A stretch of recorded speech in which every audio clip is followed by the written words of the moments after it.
Hello, U.S. History students, and welcome to Unit 3, Lesson 1, America's Changing Foreign Policy. From 1890 through to the beginning of World War I in 1914, the United States begins to expand its role in world affairs as well as gain new overseas colonies.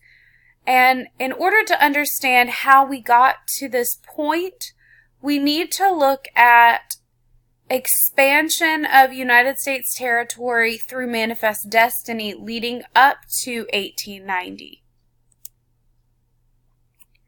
When the U.S. begins, we are 13 states, and those 13 states consist of the original 13 colonies. All of that territory was east of the Mississippi River, and George Washington promoted neutrality, meaning he said that the United States should not entangle itself in the affairs of Europe. We need to stay neutral. We need to stay to ourselves. He also warned against alliances with European nations. He basically said we should not be friends with European nations. We need to basically stay to ourselves. We're a little baby country that's just getting going and just really figuring things out for ourselves, that we don't need to have other people involved in that. In his farewell address after 2 terms as president in 1796, George Washington states, "The great rule of conduct for the U.S. in regard to foreign nations is in extending our commercial relations to have with them as little political connection as possible. 'Tis our true policy to steer clear of permanent alliances with any portion of the foreign world." So this is him saying, I am stepping down as president, but the next president that takes over, and as we continue this national experiment, we need to kind of stay to ourselves. We need to figure out how we want to run our country before we go getting involved in other people's business.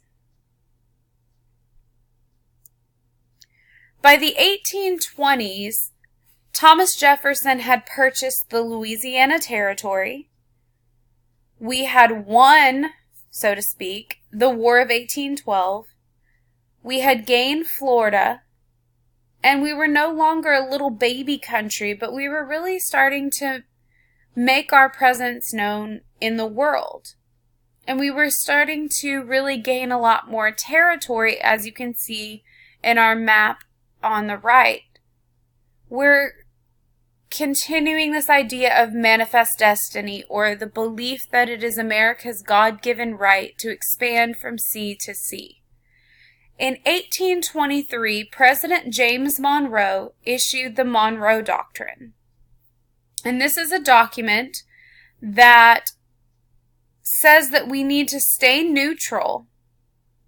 We need to kind of stay to ourselves and not get involved, but that the United States would protect the Western Hemisphere from European influence. This is basically Monroe saying to Europe, this is our bubble, we will take care of it, and you no longer have any influence here. The American continents are henceforth not to be considered as subjects for future colonization by any European powers. We should consider any attempt on their part to extend their system to any portion of this hemisphere as dangerous to our peace and safety. The Monroe Doctrine, 1823. At this point, we have 22 states. We're really coming into our own.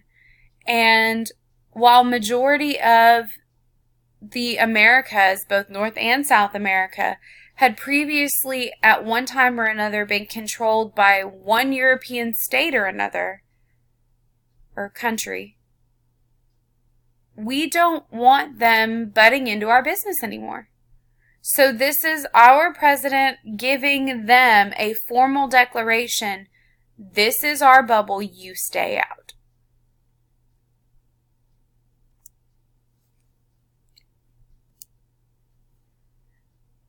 Then in 1845, we get John OSullivan giving us the little speech in the New York Morning News. The America claim is by the right of our manifest destiny to overspread and to possess the whole of the continent, which Providence has given us for the development of the great experiment of liberty and federated self-government entrusted to us. This is under the James K. Polk administration. And this is one of the first times that we really hear the term manifest destiny. And I'm going to go back to this map so you can really see it. And this is expansion between 1819 and 1852. Through this, we can see that we've got Texas by 1845, and it's not just what we know of Texas today, but parts of Oklahoma, Kansas, Colorado, and New Mexico. We get the Mexican Cession in 1848 that is seated at the end of our war with Mexico with the Treaty of Guadalupe Hidalgo. We have the Oregon Territory that has been split between Britain and the United States, and we get the southern half, they get the northern half, which is now modern-day Canada. We've seen the Gadsden Purchase, where we purchased that tiny bit of land at the bottom of Arizona and the little corner of the bottom of New Mexico. We purchased that for Mexico. And then going back a little bit farther, in 1819, we get the Adams-Onis Treaty with Spain, which is an agreement with the nation of Spain that we will now have control over Florida. So by 1848, we have taken over the entire continent. We have expanded from sea to shining sea, so to speak. Moving into the time periods that we've been discussing in previous units, during the Gilded Age, the United States emerges as an imperial power because we then begin to take territory. We purchase Alaska in 1867, also known as Seward's Folly, because it was Secretary of State Seward who negotiated the treaty between the Russian Empire and the United States that officially gets the United States a colony or a territory in Alaska, and it becomes a state in the 1950s. We also gain the Philippines and begin constructing the Panama Canal a little bit later into the 20th century. But all of this is because of the great industrialization and the growth of factories and things of that nature that happened during the Gilded Age. We now need new markets to sell those goods, and we also need new raw materials to continue to create such products. In 1898, we get this quote from Albert Beveridge. American factories are making more than the American people can use. American soil is producing more than they can consume. Fate has written our policy for us. The trade of the world must and shall be ours. And what he's saying here is, guys, come on. We're producing more stuff than our people can purchase. We gotta have new markets. And so under the McKinley administration, we actually do begin to acquire territories, and we become an imperialist power. And what that means is an imperialist nation is a bigger nation taking over smaller other nations in order to sell goods and obtain raw materials. All of the other major countries in the world, such as Great Britain and France and Spain, have been imperialist. And at that point in time, if you are an imperialist country, that makes you a world power, and the United States really wanted that status. So here's our timeline. From the American Revolution to the Civil War, America gains new Western territories within the continent of North America. But we remain neutral in European affairs, which means that we're not getting involved in Europe. We're not focusing on going outside of our bubble. During the Gilded Age, however, the U.S. gains overseas territories and thought of itself as equal in stature to those European nations that have had territories before. So this is the era when we really start reaching out and taking over other smaller countries to spread our goods and to have raw materials to then produce better goods. Americans were motivated to imperialize for multiple reasons during this time period. American industry grows so large that companies have to have new sources of raw materials. They've just run out of the materials that they had been using. Because raw materials such as crude oil, that's not a renewable resource. It takes thousands of years for that oil to be produced. And so that's just one example of the resources that are needed. But they also need overseas markets to sell those products. Because you can't continue to sell products to Americans who've already purchased it. So they need other people to buy their products so they can continue to make profit.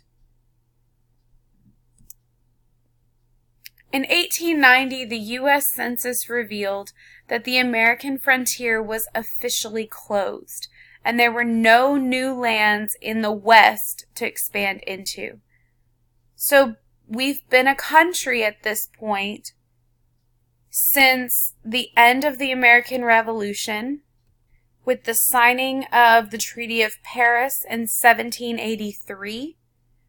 And by 1890, so just over 100 years later, we have achieved our goal of manifest destiny. We now have control of the entire continent, and now we've got to look elsewhere. Another reason why Americans were pro-imperialism is they felt they needed to keep up with other European imperial nations. At this point in world history, in order to be a world power, you must hold overseas territories. And because the United States has completed one goal, they need to create another one, and that is to become a world power. So the nations that are building these other colonies inspire the United States to also take over these other territories so that we can be at the same level that they are as we believe that we should be. Admiral Alfred Thayer Mahan encourages the U.S. to also build a modern navy, modern being, modern at the end of the 19th, early 20th century, because in order to be a world power, he believed that you must have a strong and powerful navy that's going to allow you to travel around the world and protect American interests, as well as compete with European militaries. And he's the one who believed that we needed also military bases, navy bases, around the world, because that would increase our power on the world stage. And you need to remember Mr. Mahan as the man who believed that in order to be a world power, you must have a strong navy. Many Americans also believed in what we call social Darwinism, or social survival of the fittest. The strong will stay strong and the weak will remain weak. They wanted to reach out with this power that they have obtained, and they felt that it was their responsibility to civilize the inferior races of the world by spreading technology, spreading Christianity, and spreading democracy. If you look at the political cartoon on the left at the top, you can see Uncle Sam, who is representative of America. He's the figurehead that we see in propaganda. If you look at the students that have books, if we were to zoom in on that, they would be California, Texas, Massachusetts. They have state names on the book. So it's basically saying that Americans are civilized and they're educated and they're reading these great books. And then in the front bench, you've got Cuba, Puerto Rico, Guam. And they look like dirty little kids. They look like they're misbehaving. Probably not acting very good. And then you've got the little Native American kid hanging out on the other side of the room, and his book is upside down. And then you've got the little Chinese kid that's outside because Chinese people weren't allowed here. We had the Chinese Exclusion Act already passed by this point. If you look at our political cartoon to the right, it says the Filipinos' first bath, because the Philippines is also a territory that was controlled by the United States for a time. And this is representative of William McKinley, who was president at the time, bathing the savages that were the Filipinos. Now, obviously, none of this is actually accurate. Other races and other nations are not savages. They are not inferior. But this was propaganda to support the imperialist cause. We can also call this white man's burden. And this is a term that was coined by Rudyard Kipling, who was a poem author at the time. In 1899, he writes this poem. Take up the white man's burden. Send forth the best ye breed. Go bind your sons to exile to serve your captives' need. To wait in heavy harness on fluttered folk and wild. Your new-caught sullen peoples, half devil and half child. Take up the white man's burden, in patience to abide, to veil the threat of terror and check the show of pride. By open speech and simple, 100 times made plain, to seek another's profit and work another's gain.